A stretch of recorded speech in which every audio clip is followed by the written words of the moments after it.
Mon mari, notre bébé et moi habitions à Albi. Nous sommes arrivés à Bellefontaine en 1970.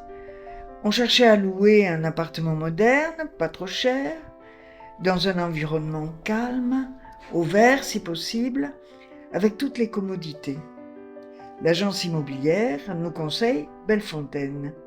Bellefontaine, le nouveau quartier du Mirail, qui vient de sortir de terre, et où il y a de petits collectifs comme ceux de la rue Van Gogh, et nous nous y installons. Et voilà, c'était là-bas, au deuxième étage. Au début des années 60, le gouvernement avait voulu créer de grandes métropoles pour contrebalancer le poids de Paris. À Toulouse, le maire socialiste Louis Bazergue se lance dans une opération d'urbanisme moderne en créant la ZUP du Mirail. 800 hectares, la plus grande de France à l'époque. Il organise un concours international et c'est l'équipe d'architectes et d'urbanistes de Candilis qui l'emporte. 3 quartiers sont prévus. Le premier fut Bellefontaine, puis Rennery, puis le Mirail, aujourd'hui appelé Mirail Université. Candilis avait rêvé. Il proposait une sorte d'utopie, une ville heureuse, où la nature serait proche des gens, où les piétons seraient protégés des voitures, où dans une volonté de mixité sociale, les gens pourraient se rencontrer.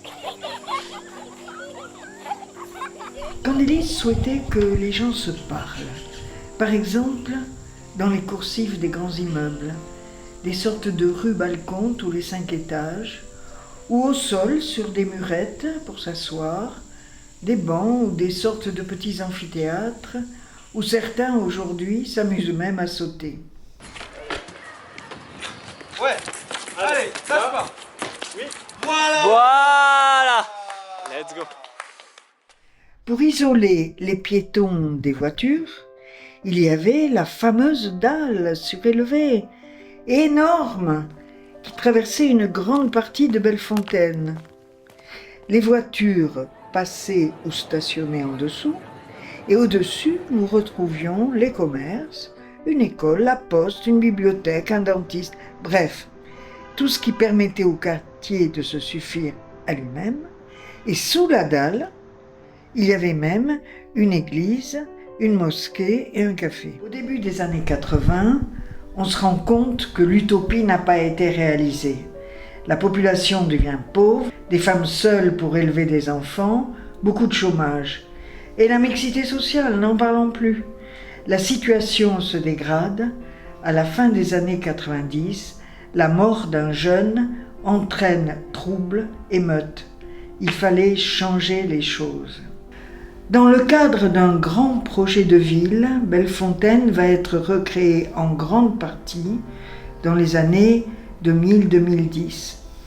La dalle sera alors une des premières victimes, de même que certains immeubles et l'ancien centre Alban-Mainville. On allait reconstruire au sol le cœur du quartier avec commerce, poste de police, cabinet médical, ANPE, bibliothèque, maison de la deuxième chance. Peu à peu, le quartier s'est alors transformé sous la forme qu'on lui connaît aujourd'hui.